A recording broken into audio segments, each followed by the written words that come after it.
Hello ji, welcome back to PW pharma. This is Astha Navlani, your pharma guide. कैसे हैं सभी बच्चे? आई होप आप सभी लोग बहुत अच्छे होंगे।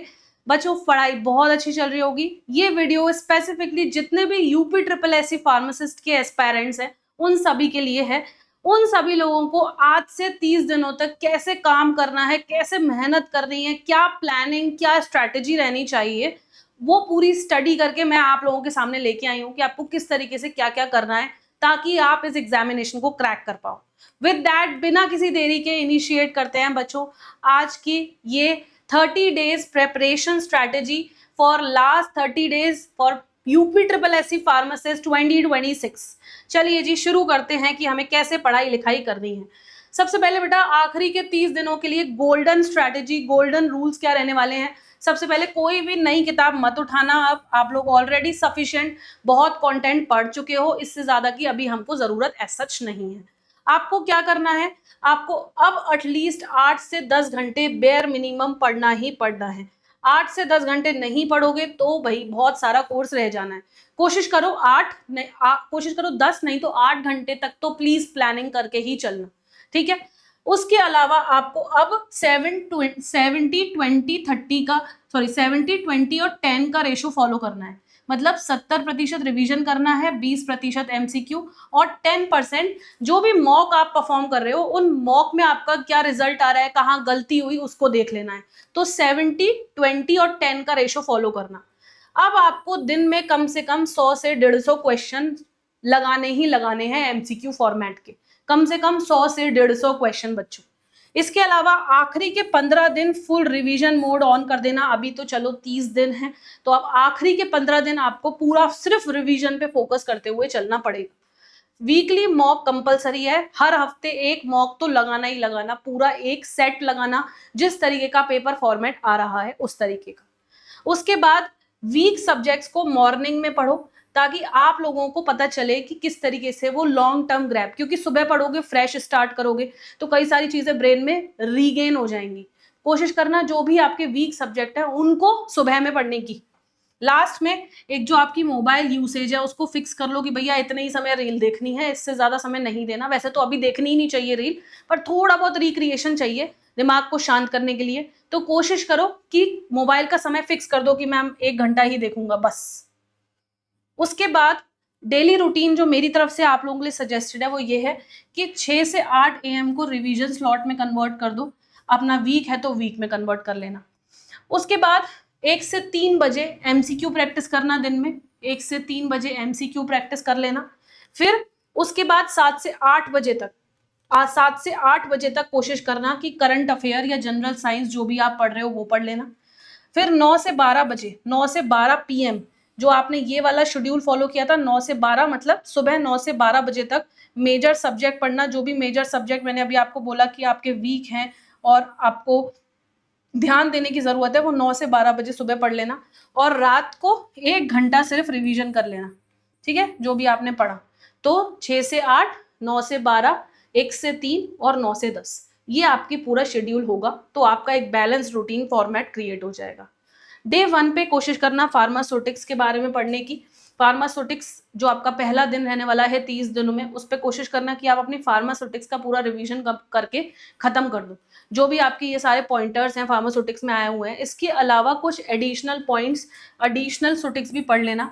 कुछ एडिशनल सुटिक्स भी पढ़ लेना जिसमें टैबलेट कैप्सूल आ जाता है, एडिशनल डोजेज फॉर्म रिलेटेड, और जो जो आपको इंपॉर्टेंट पॉइंटर लगते हैं कि सिलेबस में नहीं है पर आ सकते हैं, वो वाले आप एडिशनल टॉपिक सुटिक्स के पढ़ के खत्म कर देना। क्योंकि कभी कभार सिलेबस स्पेसिफिक चीजें ना भी आए तो आपको पता हो, इसलिए। तो डे 1 पे यू हैव टू कंप्लीट, 1 से 10 दिनों में सिलेबस कंप्लीट करना है और हाई यील्डिंग टॉपिक कंप्लीट करने हैं। तो डे 1 हो गया। डे 2 पे बेटा DSBM पढ़ लेना। DSBM इजी सब्जेक्ट है, ठीक है, इजी सब्जेक्ट है। Introduction, drug house management, sales, recruitment, training, banking, finance पूरा खत्म कर लेना। दूसरे दिन खत्म हो जाएगा। तीसरे दिन अपना health education and community pharmacy पढ़ लेना। अगेन इजी सब्जेक्ट है, पढ़ के खत्म कर देना। हेल्थ के बारे में, माइक्रो के बारे में, फर्स्ट एड के बारे में, एपिडेमियोलॉजी, सब कुछ कंप्लीट हो जाना है यहाँ पे आपका, ठीक है। उसके बाद डे 4 पे फार्माकोलॉजी देख लेना। बहुत सारे इंपॉर्टेंट टॉपिक, MCQ अराउंड 150 तो इसके करना ही करना। डे 5 पे अगेन जो बचा कुचा पार्ट है CVS एंडोक्राइन आपको लग रहा है वो भी 150 क्वेश्चंस कर लेना। लास्ट डे 6 आप, क्योंकि कुछ सब्जेक्ट बहुत हाई यील्डिंग है इसीलिए उनको 4 to 6 डेज में कवर किया है। 7वें दिन पे अपनी केमिस्ट्री कर लेना, अगर इसमें भी MCQs का जो आपका टारगेट हो 100 से 150 जाना ही जाना बेटा पर डे। उसके बाद आप 8th पे, क्योंकि ये हाई यील्डिंग टॉपिक है तो आपने 7th और 8th डे बेटा सिर्फ केमिस्ट्री को दिया है। फिर उसके बाद फार्माकोग्नोसी कर लेना। फार्माकोग्नोसी में जो जो आपको टॉपिक्स ऑब्वियसली गाइडेड हैं वो टॉपिक्स क्लियरली इसमें आप 9th डे पे फुलफिल कर लेना। 10th पे अपना HAP देख लेना, ठीक है। HAP से भी काफी क्वेश्चन आता है गवर्नमेंट एग्जाम्स में, सो HAP human anatomy and physiology clear कर लेना। 11वें दिन पे हॉस्पिटल और क्लिनिकल फार्मेसी देख लेना, जो जो बेसिकली हॉस्पिटल रिलेटेड सिनेरियो है, डिस्पेंसिंग फार्मेसी है, डे 11 पे वो कर लेना। देन डे 12 पे ज्यूरिस एक्ट वगैरह जो हो गई हमारी ड्रग्स एंड कॉस्मेटिक शेड्यूल्स देख लेना, क्योंकि इनसे क्वेश्चंस आते हैं बेटा, तो वहां पे आप DNC एक्ट को भी कर सकते हैं। इसके बाद आप बेटा 13th डे 13वें दिन पे बायोकेम और माइक्रोबायोलॉजी पे थोड़ा थोड़ा स्टडी करना। 14th पे पैथोफिजियोलॉजी। 15th पे जो यूपी जीके है, उत्तर प्रदेश जनरल नॉलेज और स्टैटिक जीके, नॉर्मल जीके और थोड़ा बहुत अपनी यूपी से रिलेटेड जीके जो आप पढ़ते आ रहे थे अभी तक वो पढ़ना। 16th पे करंट अफेयर देख लेना, आखिरी 6 से 8 महीने के जो भी करंट अफेयर हुए हैं और फार्मा रिलेटेड करंट अफेयर वो तो जरूर ही जरूर पढ़ के जाना, उसके बिना तो काम चलना ही नहीं है। फिर 17वें दिन पे रीजनिंग और मैथ्स दोनों कर लेना, ठीक है। 19th 18th 19th और 20th बचा कंप्यूटर के बेसिक्स 18th पे देखना। प्रीवियस ईयर क्वेश्चंस की मैराथन लगने लगेंगी तो वो भी सॉल्व करना 19वें दिन पे। 20वें दिन पे फुल मॉक और उस मॉक का एनालिसिस करना। जो भी रॉन्ग क्वेश्चंस हैं उनकी एक अलग नोटबुक बना लो, अभी कह रही हूँ, जो भी रॉन्ग क्वेश्चंस कर रहे हो उसकी एक अलग नोटबुक बना लो, उस नोटबुक में अपने गलत आंसर्स को बाद में चेक करते रहना, ठीक है। फाइनली 21st डे पे फार्माकोलॉजी का 1 शॉट करना रिवीजन। 22 पे सोटिक्स का, जिसमें आपकी हॉस्पिटल भी आएगी, माइक्रो भी आएगी। 23वें दिन पे केमिस्ट्री का रिवीजन करना। 24वें दिन पे कोग्नोसी और ज्यूरिस साथ में ले लेना। 25वें पे GS और करंट अफेयर्स का रिवीजन साथ में कर लेना, जो आपकी जनरल साइंस, यूपी जीके और करंट अफेयर्स हैं उनको एक साथ रिवाइज करने की कोशिश करना। अभी 26 से 28 जो आपके आखिरी के 2-4 दिन बचे हुए हैं उसमें फुल मॉक लगाना सुबह के समय में। फिर उसके बाद टारगेट करना टाइम मैनेजमेंट की, कितने मिनट में कितने क्वेश्चन सॉल्व करें, प्रॉपर टाइम मैनेजमेंट करना। ये जो आपके 3-4 दिन है इसमें कोशिश करना 250 तो क्वेश्चन कर ही लो, 250 प्लस क्वेश्चन का टारगेट लगा के चलना। और जो भी इस मॉक में गलतियां हो वो शाम में उन मिस्टेक्स को एनालाइज करके अगेन उस नोटबुक में लिख लेना, प्रॉपरली लिख लेना, मतलब इतना डिटेल में नहीं तो टॉपिक वाइज तो लिख लेना कि कहाँ कहाँ किस किस टॉपिक पे मैं अटक रही हूँ, कहाँ कहाँ किस किस टॉपिक पे मैं अटक रही हूँ, ठीक है। उसके बाद 29वां दिन जो हमारा लास्ट डे रहने वाला है, उस दिन कंटेंट, फॉर्मूला, चार्ट, नोट्स जो भी आपको टीचर्स ने दिए हैं उस पर आपको फोकस करना है।